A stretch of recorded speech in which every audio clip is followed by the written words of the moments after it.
Today's Bible reading is Genesis chapter 3 and 4. Have you ever been warned about something but chose to do it anyway? Maybe you thought it's not a big deal or I'll be fine. You see, that's exactly what happened in Genesis 3 when Adam and Eve disobeyed God's clear command.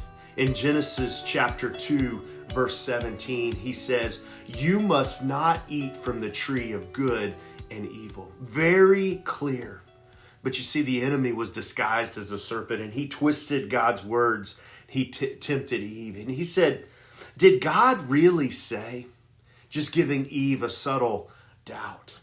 You see, she focused on that one doubt and missed out on all of the blessings that God had. In that moment, it changed everything. They sinned, they felt shame, they felt fear.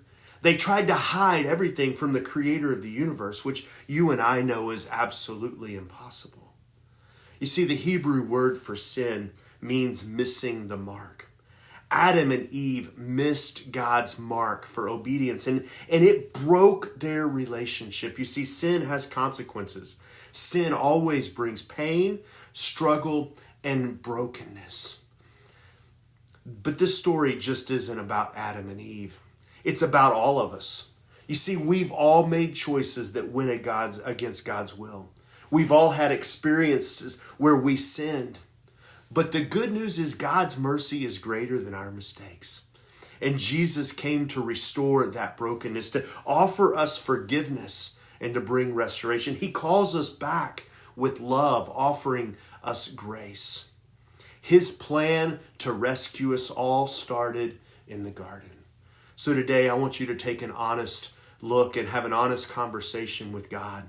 And I want you to ask Him for forgiveness for those things in your life where you know you've missed the mark.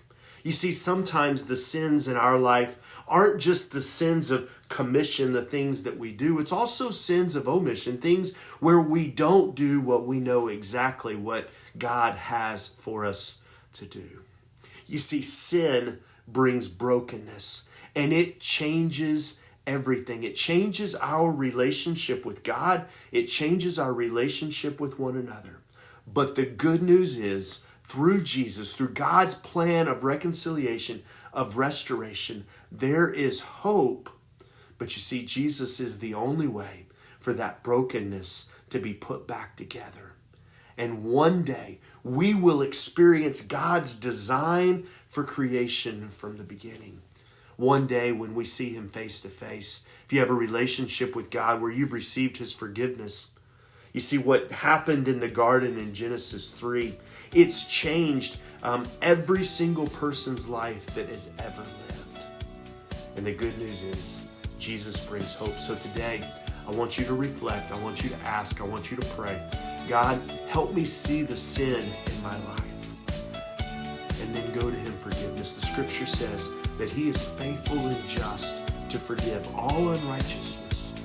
But you have to humble yourself and you have to go to Him and ask Him